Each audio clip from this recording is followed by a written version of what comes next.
12월 23일 수요 예배 온라인으로 함께 드리시겠습니다. 먼저 십자가의 전달자 찬양하시겠습니다.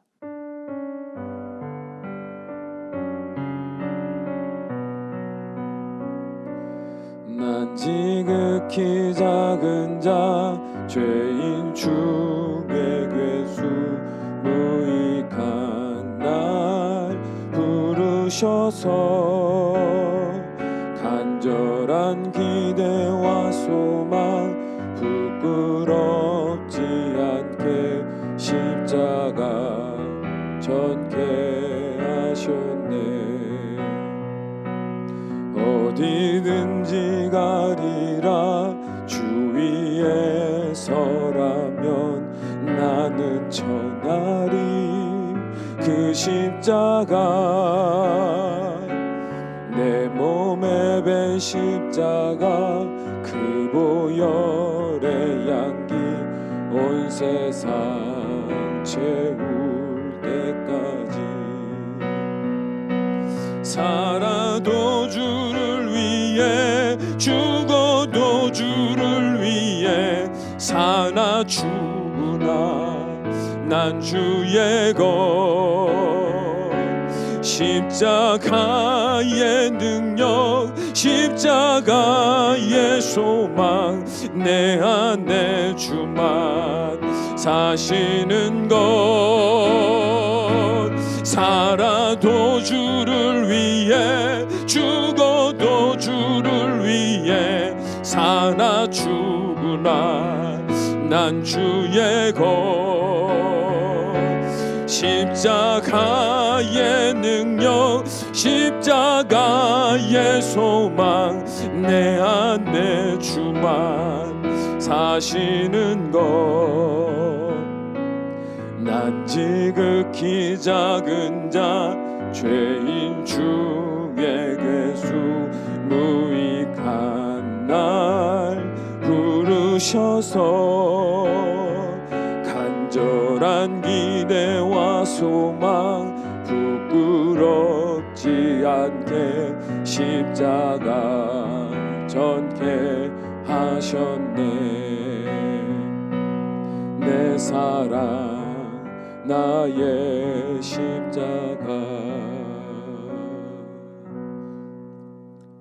아멘. 우리 함께 기도하시겠습니다.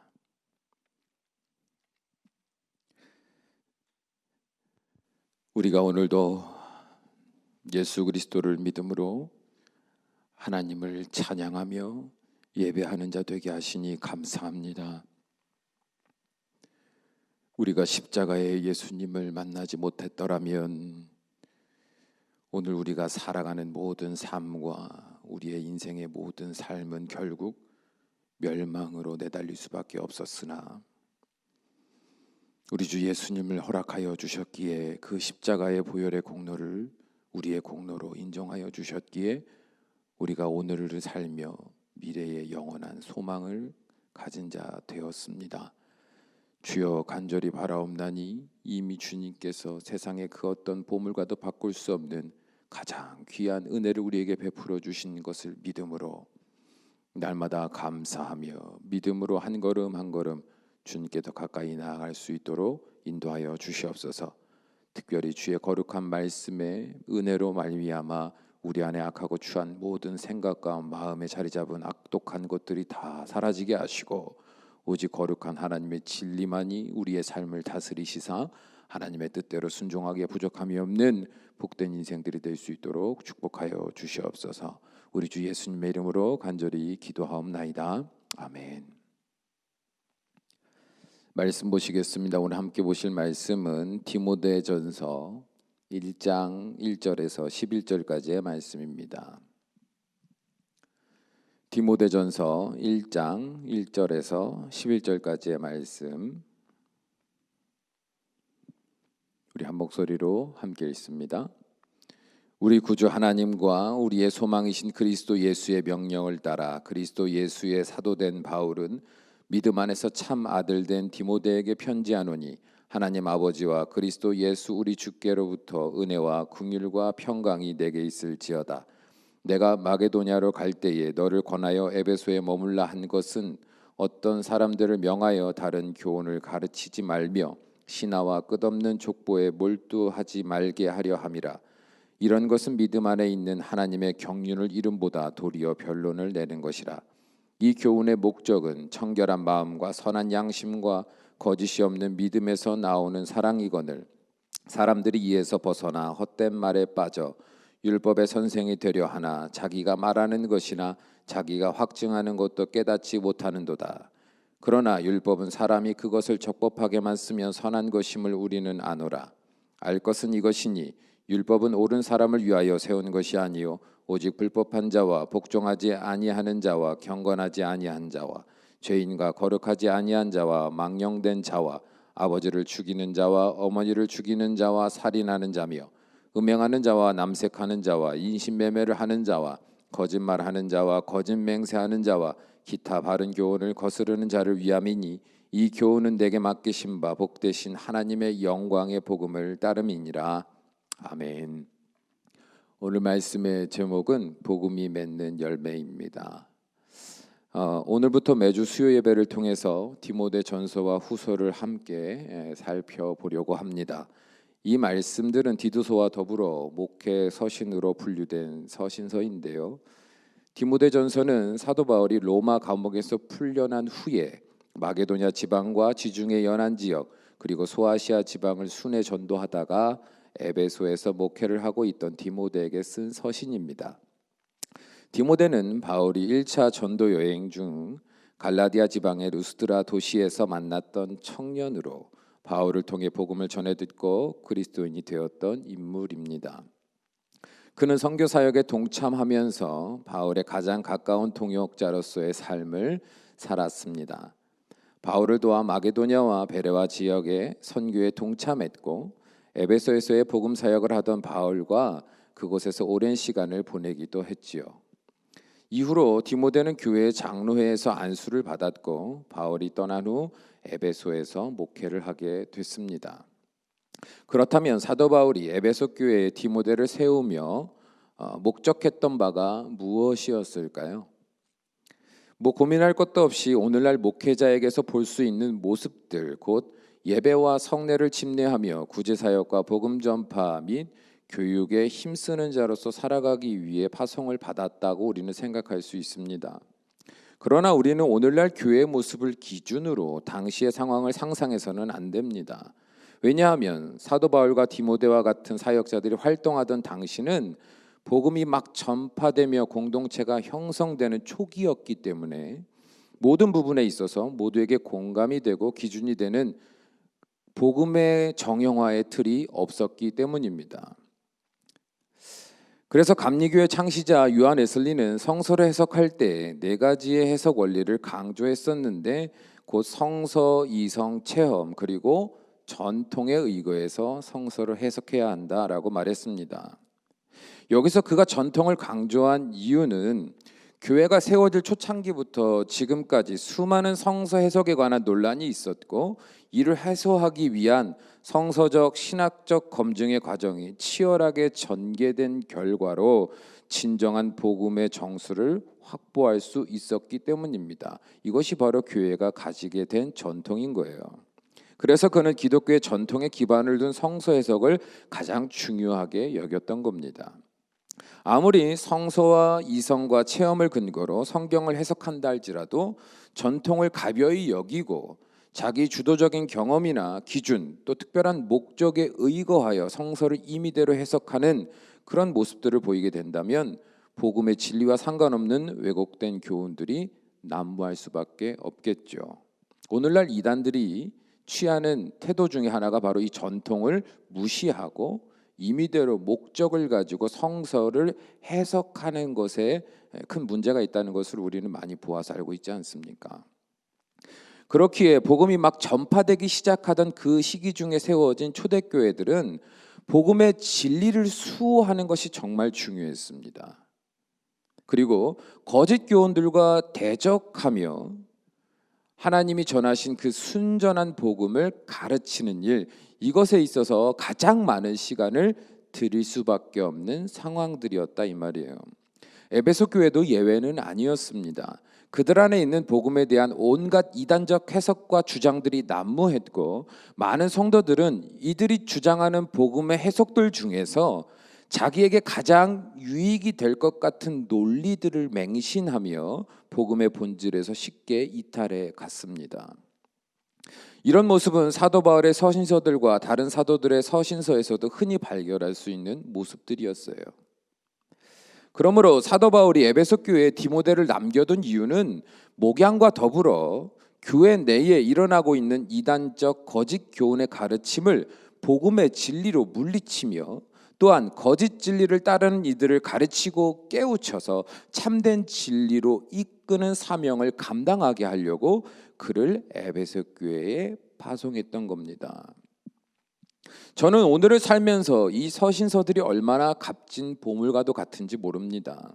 왜냐하면 과거 이들이 치열하게 다루었던 복음의 올바른 해석에 관한 기록들은 오늘날 교회들에도 정말 필요한 기준들이 되기 때문에 그렇습니다. 많은 그리스도인들은 참된 복음을 가진 자와 그렇지 않은 자의 차이점에 대해서 잘 모르는 것 같습니다.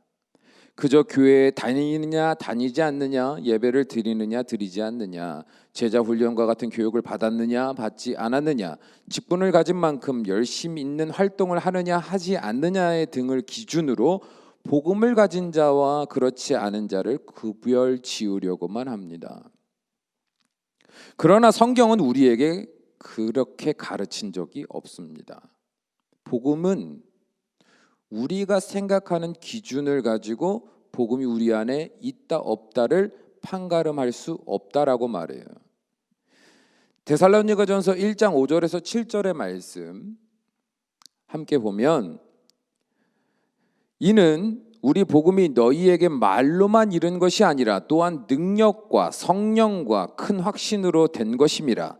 우리가 너희 가운데서 너희를 위하여 어떤 사람이 된 것은 너희가 아는 바와 같으니라. 또 너희는 많은 환난 가운데서 성령의 기쁨으로 말씀을 받아 우리와 주를 본받는 자가 되었으니, 그러므로 너희가 마게도냐와 아가야에 있는 모든 믿는 자의 본이 되었느니라. 아멘. 곧 우리가 진실로 참된 복음을 가진 자라면 지식으로서 배운 자의 삶으로 멈춰지는 것이 아니라 그 복음이 성령 하나님의 주도적인 역사 안에서 우리의 내면을 변화시키며 그 내면의 변화는 실제의 외적인 삶에도 영향을 주게 되어 어떤 상황 속에서도 주님을 본받아 그와 같은 삶의 열매를 맺게 된다고 말하고 있는 겁니다. 이해가 되십니까? 여기까지 설명을 들어도 그래서 복음이 내 안에서 진실로 역사하고 있다면 어떤 일이 일어난다는 겁니까? 라는 의문이 들 수 있습니다. 이에 대하여 사도 바울은 4가지로 나누어서 설명합니다. 이 설명한 부분들은 막연하게 추상적으로 말한 게 아니라요, 실제적으로 복음이 우리 안에서 역사하는 그 모습들을요, 실제적인 그 삶의 경험들을 이 문장으로, 이 단어로 담은 거거든요. 우리가 그런 관점으로 봐야 돼요. 5절의 말씀 다시 한번 읽어봅니다. 5절. 이 교훈의 목적은 청결한 마음과 선한 양심과 거짓이 없는 믿음에서 나오는 사랑이거늘. 아멘. 여기서 이 교훈의 목적은요, 이 복음으로 말미암는 그 복음이 기대하는 바가 무엇이냐라는 것을 말하는 거예요. 첫째로 복음이 우리 안에 진실로 역사하고 계시다면 우리가 경험하게 되는 첫 번째 우리의 삶의 증거는 뭐냐? 바로 청결한 마음이다 라고 말하는 겁니다. 청결한 마음. 진짜 복음은요, 나 중심적인 욕망으로 가득 찬 그 마음을 깨끗하게 합니다. 우리가 죄의 본능과 타협하며 평생에 걸쳐 만들어 놓은 마음의 기준들과 소원들이 십자가의 죽음 앞에서 아무런 쓸모가 없는 허상들인 것이 믿어지게 됩니다. 예전에는 돈이면 다 된다고 여기며 그 돈이 있고 없고에 따라서 웃고 울었던 내 모습이 부끄럽게 여겨지게 돼요. 그 돈을 위해서 하나님을 멀리하며 세상으로 달려가던 내 모습이 비참해 보이며 그 돈을 얻기 위해서 불의를 일삼으며 온갖 부정과 부패를 아무렇지도 않게 행하였던 내 모습이 고통스럽게 여겨집니다. 잘 들으셔야 돼요. 내가 돈을 내려놓고 물질을 내려놓고 성공을 내려놓고 하나님을 내가 바라보는 그런 태도를 말하는 게 아니에요. 내가 노력해서, 내가 결단해서, 내가 절제해서, 내가 선택해서, 내가 결심해서 하나님만을 바라보게 됐다가 아니라요. 복음이 나를 주도함으로 말미암아 내 안에 있었던 기준들과 소원들, 그래서 살아왔던 모든 인생의 흔적들이 전혀 다른 모습으로 해석이 되는 거예요. 내 안에 있는 내 삶의 흔적이지만 마치 전혀 다른 사람이 나를 관찰하는 것과 같이 전혀 내가 다른 이의 누군가의 내 삶이 아니라 다른 이의 누군가의 삶을 보며 어떻게 저럴 수가 있어?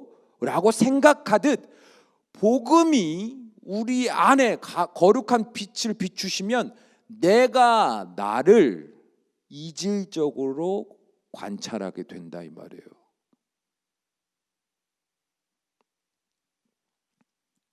왜냐하면 십자가 위에서 이전에 살던 나는 죽었기 때문에, 또한 부활하신 예수님과 연합하여 전혀 다른 존재로 우리는 거듭났기 때문에 전혀 다른 생명을 얻은 자로서 과거의 생명을 가진 나를 전혀 다른 시각으로 해석하게 된다는 거예요. 그래서 얼마나 죄의 탐욕에 묻혀 살았는가, 하나님보다 내가 더 간절하게 구하고 바랐던 것들이 무엇인가, 내가 의지했던 것들이 무엇인가, 그래서 내가 살아왔던 삶의 모습들이 어떤 모습들이었던가가 이제는 보이는 거예요. 과거의 내 모습이 고통스럽게 느껴지게 되는 겁니다.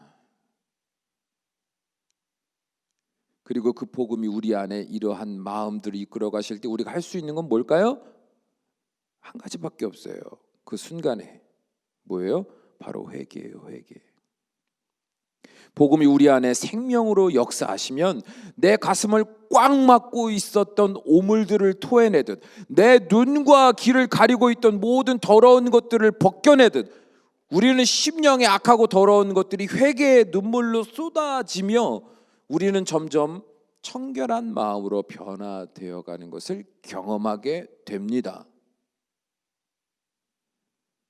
이게 바로 진짜 복음이 우리 안에 역사하시면 일어나게 되는 첫 번째 증거입니다.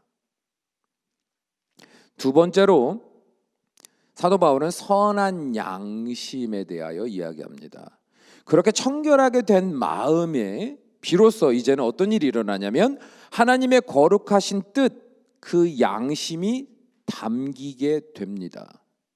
이전에는 너무나도 죄악의 더러운 가치들로 가득하여 하나님의 거룩하심이 담길 수 없었지만 십자가의 구원 앞에서 진실로 회개할 수 있는 자로서 은혜를 입어 그 보혈이 심령을 깨끗하게 하였기에 하나님의 거룩한 뜻이 담길 수 있게 된 겁니다.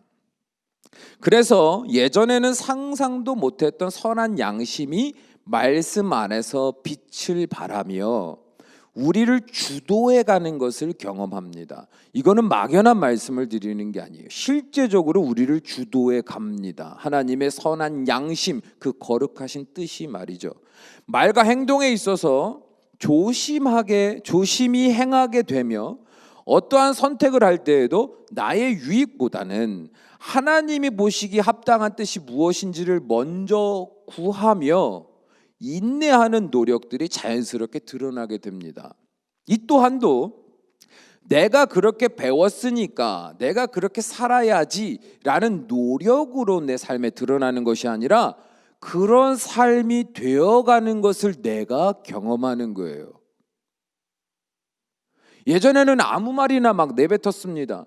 예전에는 선택을 할 때 이게 나한테 손해냐 손해가 아니냐가 절대적 기준이었기 때문에 모든 것의 선택의 기준은 나의 욕망의 근거에 있었단 말이에요. 그런데 이 모든 기준들이 십자가 위에서 회개가 되고 청결하게 되며 비워진 그 청결한 마음에 하나님의 거룩한 양심, 선한 양심이 부어지고 나니까 이제는 말하려고 하다가 문득 이런 말을 함으로 저 사람이 상처를 받거나 수치심을 경험하거나 그로 인하여 그가 실족하면 안 되는데 라는 선한 양심이 내 입술을 막는 거예요.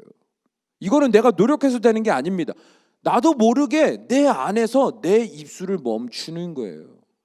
또한 내가 어떤 말을 할 때 그 말 안에 내가 은밀히 감춰뒀던 걸 있죠. 내가 자랑하려고 했던 말들, 은근히 자랑해서 나를 그 사람보다 더 세우려 했던 말들, 많은 사람들 앞에서 나를 드러내려고 내가 했던 말들, 또한 그 말들을 통해서 내가 목적하는 바를 이루기 위해 이중 삼중으로 은밀히 감춰뒀던 계획들, 그런 모든 말들에 감춰진 나의 진심도 내가 말할 때 어떤 진심이 내 안에 담겨져 있는지가 깨달아져요. 그러니까 말을 다시 멈추게 되죠. 여러분, 말 한마디 하는 것에도요, 하나님의 선한 양심이 우리 안에 나를 주관하시면 상대방의 입장, 또 내 안에 감춰진 모든 이중 삼중으로 감춰놓은 가식과 외식으로 점철되었던 우리의 가장 깊은 곳의 본질까지도 조명하여 알게 하시니까 그게 양심에 걸려 말을 못하는 거예요. 이런 모든 일들은 내가 하는 겁니까? 내가 말씀을 지키는 겁니까? 아니에요. 그러니까 나도 모르게 선한 양심이 나의 생각과 마음을 주도해 가시는 걸 나도 희한한 마음으로 경험하게 되는 거죠. 이런 자기의 변화의 모습은요, 스스로도 놀라운 일로 느껴지게 되며 주변 사람들 또한 우리의 변화를 놀라운 일로 받아들일 정도로 실제적인 삶의 열매로 자연스럽게 드러나게 됩니다. 그리고 그런 삶을요, 하루, 한 달, 1년, 2년, 10년 살아보세요. 이제는 그런 사람이 되어서요, 과거에 선한 양심이 아닌 그냥 내 기준으로 살던 내 모습으로 돌아가기가 어려운 사람이 되는 거예요. 세 번째로 사도 바울은 거짓이 없는 믿음을 말합니다. 자, 잘 생각해 보세요. 청결한 마음에 담긴 선한 양심을 따라 살아가게 되면 이제 어떤 사람의 모습으로 변해갈까요? 하나님 앞에서나 사람 앞에서나 자신을 감추거나 속이는 일을 하지 못하게 되잖아요. 그죠? 왜냐하면 이제는 더 이상 죄의 어둠에 숨어 은밀히 행하던 모든 삶에서 자유를 얻었기 때문입니다. 생각으로 끊임없이 생각함으로 미워하고 싫어하고 욕심을 따라 계산하고 마음으로 품었던 수많은 악독과 거짓된 감정들과 막 이런 것들이 청결함으로 선한 양심으로 주도하시는 그 은혜를 따라 살던 사람들이 이제는 더 이상 그럴 필요가 없어졌잖아요. 그러니까 어떤 사람이 되냐면 그런 시간이 지날수록 순전한 어린 아이와 같아집니다. 순전한 어린아이. 그래서요, 정직하게 행하며 가식 없는 진솔한 태도로 자신의 모습을 고백하게 됩니다. 이런 태도의 변화는요, 하나님과 더 깊은 관계로 들어갈 수 있게 합니다. 거짓 없는 믿음으로 하나님께 나아가게 되는 거예요. 예전에는요, 감출 게 많았고 하나님께 보이면 안 될 게 많았고, 또한 그것이 많은지 없는지도 있는지 없는지도 모른 채 그냥 막 되는 대로 막 하나님께 나아가던 내 모습이 아니라 실제적으로 청결한 것에 거룩함으로 임하여 나를 주관하시는 하나님과의 동행이 오래되면 그 하나님이 친밀하게 느껴질 수밖에 없고 그 하나님께 내가 드러내지 못할 것이 없다라는 것이 이제는 믿어지게 되니까 이제는 거짓 없는 믿음으로 하나님께 뭐든지 말할 수 있는 거예요. 그러니까 기도의 내용이 간결해집니다.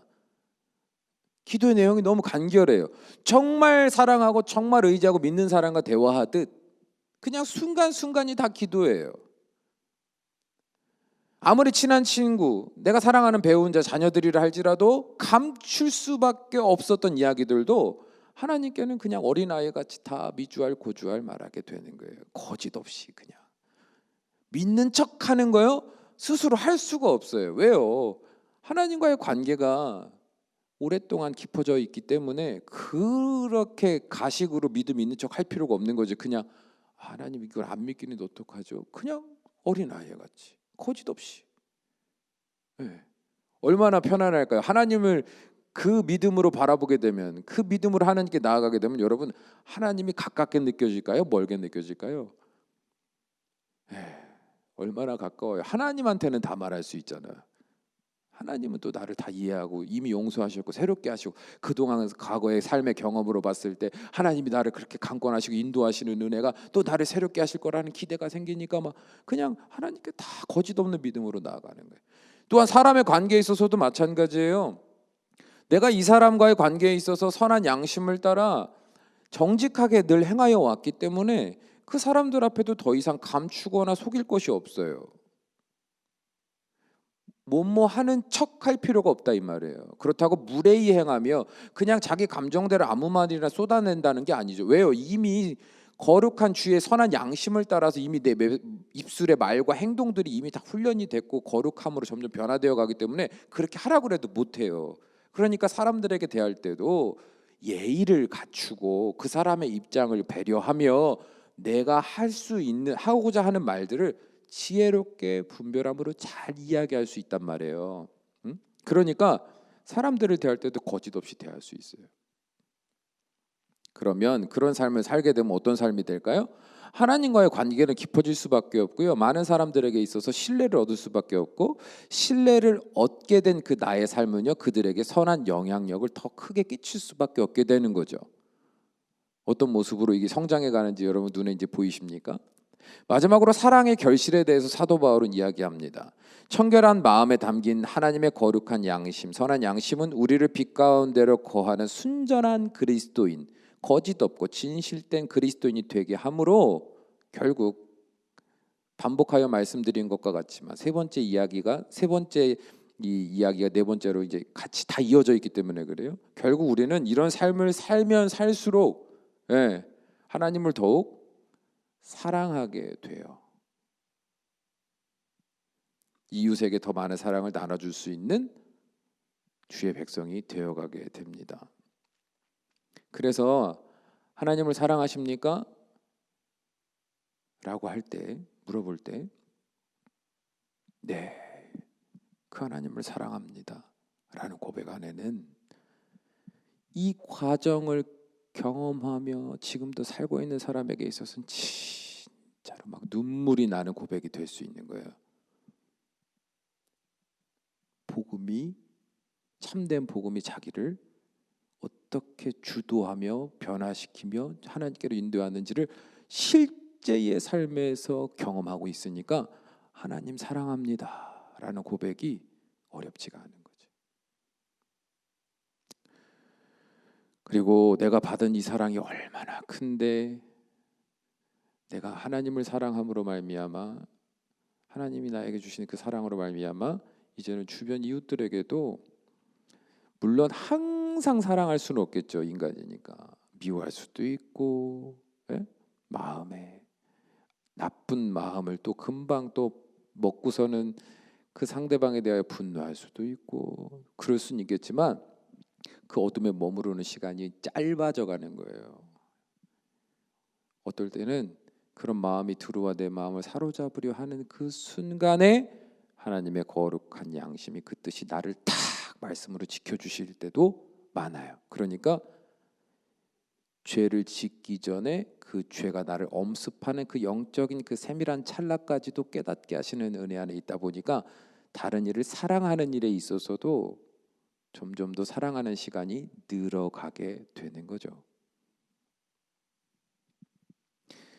그래서 그들은 어디를 가든지 무슨 일을 하든지 언제나 하나님을 사랑하기 때문에, 나에게 보내주신 사람들을 사랑하기 때문에 선택하고 결정하고 인내로서 지켜내는 우직한 사람들이 되어가는 겁니다.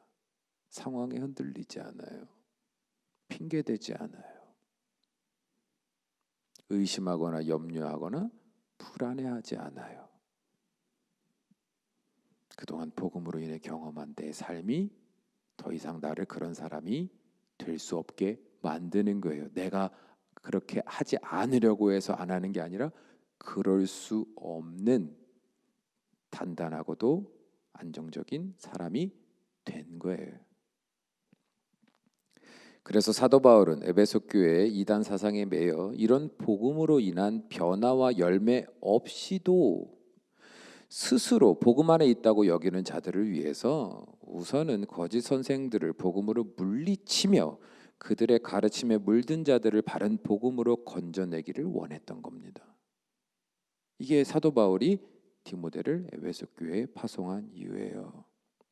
그리고 또 나아가 사도 바울은 디모데에게 복음에서 비롯된 세밀한 가르침들을 차곡차곡 편지에 써서 전하여 주므로 그가 에베소 교회와 성도들을 복음의 진리로 잘 무장시켜 세상의 거짓들과 싸워 이기기를 바랐기에 이 서신서들을 그에게 전해준 겁니다.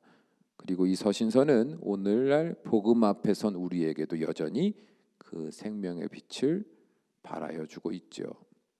그래서 이 말씀을요, 우리가 복음으로 인한 우리가 경험하게 되는 변화, 또 그 변화들을 살다 보면 사사로운 일들이 막 많이 생기잖아요. 뭐 남자와 여자와의 관계의 문제, 뭐 배우는 자와 가르치는 자와의 문제, 또 목회자로서, 교회 리더들로서, 또 직분자들로서, 또 가정의 가장으로서, 엄마로서, 자녀로 살아가게 된 수많은 그 삶들이 다 다르고요. 그 다양성에 필요한 복음의 구체적인 분별과 해석들이 필요하잖아요. 그런데 내가 이걸 경험했는데 이게 맞는 건지 그런 건지 이거는 잘 모르는데 어떻게 해야 될지 막 이런 것들에 대해서 세밀하게 그런 여러 사례들과 상황에 대해서 쭉 기록해 준 게 여러분 이 성경이에요.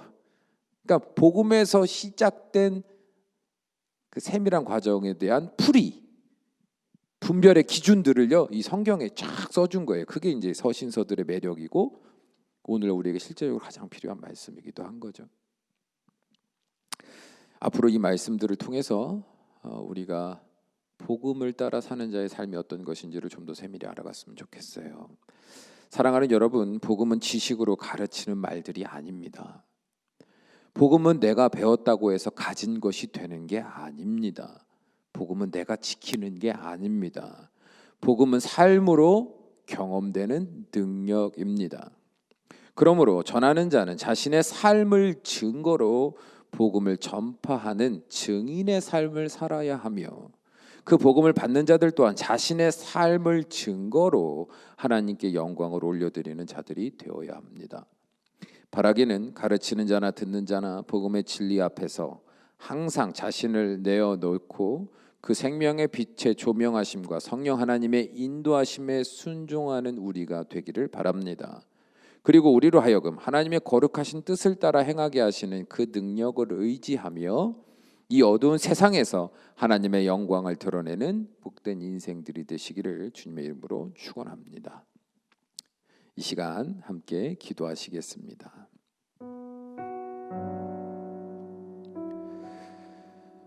여러분, 십자가의 능력은 우리가 상상하는 것과 비교도 안 될 만큼 실제적이며 우리가 기대하는 것과는 상상할 수도 없을 만큼 실제적인 능력으로 우리의 삶에 드러나게 됩니다. 그래서 이 십자가를 진심으로 복음 안에서 만난 자들은 날이 가면 갈수록 육신은 쇠하나 그의 영은 더욱더 강건하여지며 그의 생각과 마음은 그 영혼은 시간이 지날수록 그 누구도 감히 어떻게 할 수 없을 만큼 순결하며 거룩한 인생이 되어가게 됩니다. 어렵게 생각하실 거 없습니다. 우리가 배워서 내가 느껴서 내가 깨달아서 할 생각을 하니까 너무나 이 말씀들이 다 버거워 보이잖아요. 우리가 할 건 하나예요. 우리가 하는 게 아니거든요. 정직하게 아뢰는 겁니다. 복음을 아는 척하지 말고 복음이 내 삶에 아무런 능력이 없어 내가 여전히 하나님보다 세상을 두려워하고 하나님이 있으면 해결되는 게 아니라 돈이 있어야 해결된다라는 마음에 굴복당하여 있고 하나님을 사랑하는 것, 하나님의 나라를 소망하는 것 전혀 마음의 기쁨과 설렘으로 받아들여지지 않고 있다면 우리는 복음 안에 있다라고 고집하던 모든 주장을, 태도를 다 내려놓고 하나님께 두 손 들고 기도하기만 하면 돼요. 주님, 나는 복음을 모릅니다. 수십 년을 신앙생활했지만 나는 여전히 복음을 모릅니다. 십자가를 모릅니다. 나를 인도하시는 그 은혜를 모릅니다. 주님, 나를 건져 주시옵소서. 그 구원을 알게 하소서. 그 십자가의 은혜가 나를 이끌어 가시는 그 감격을 맛보며 사는 자 될 수 있도록 주님, 나를 붙들어 주소서. 이것만 하면 돼. 이것만 하면 돼. 이 시간 우리 함께 기도할 때 주님이 마지막 때에 세상은 어두워지고 혼란해질지라도 복음이 우리 안에서 나를 주도해 가신다면, 복음이 내 삶의 실제적인 능력이 되시며 실제적인 권세가 되시며 실제적인 풍성한 은혜가 되어 주심으로 우리의 영의 삶과 육의 삶이 온전하여질 수만 있다면 우리는 더욱더 큰 소리로 하나님을 찬양하며 하나님을 증거할 수 있는 자들 될 줄 믿습니다. 그 복음을 사는 우리가 될 수 있도록 인도하여 주시옵소서. 우리 간절한 마음으로 함께 기도합니다. 사랑하는 충만하신 우리 아버지 하나님, 우리가 말씀을 배워 말씀을 지키며 사는 것이 아닙니다. 우리가 하나님을 위해서 우리가 가진 능력을 가지고 우리가 노력하여 우리가 만들어가는 것이 아닙니다. 우리가 더 많이 배워야 하고 우리가 더 많이 외워야 하고 우리가 더 많이 지켜야만 하나님의 나라가 이 땅에 임하는 것이 아닙니다. 아버지 하나님의 간절히 구하옵나니 말씀이 살아, 십자가의 능력이 살아, 그 복음이 살아 우리의 영혼을 주도하며 우리의 인생을 주도하며 우리 개인의 삶뿐만 아니라 하나님을 향하여 또한 세상을 향하여 나아갈 때에 우리로 하여금 우리도 상상치 못했던 거룩한 하나님의 뜻대로 순종하며 그 열매 맺어가며 살아가는 놀라운 그 광경을 목격하는 증인들이 될 수 있도록 주여 이 시간 각 가정 위에 각 성도 위에 함께 하여 주셔서 복음의 밝은 빛을 비춰주시옵소서. 성령 하나님이여 그 말씀을 능력으로 우리의 심령을 새롭게 하소서, 정결하게 하소서, 거룩하게 하소서, 충만하게 하시며 진실되게 하시며 주님과 세상을 향한 그 하나님의 사랑을 날마다 고백하며 믿음으로 살아가는 인생들이 될 수 있도록 인도하여 주시옵소서. 결국 가짜는 드러나게 되며 결국 가짜는 희미하게 사라져갈지라도 진짜는 살아남아 끝끝내 승리하여 하나님이 원하시는 열매 맺어가며 하나님이 땅에 오시는 날을 소망하며 영원히 하나님과 그 나라에서 사랑하며 살아갈 그 날을 소망하며 오늘도 인내로 거룩함으로 살아내는 복된 인생들 줄 믿사오니 주여 복음을 사는 그리스도인들 될 수 있도록 주님 은혜 위에 은혜를 더하여 주시옵소서.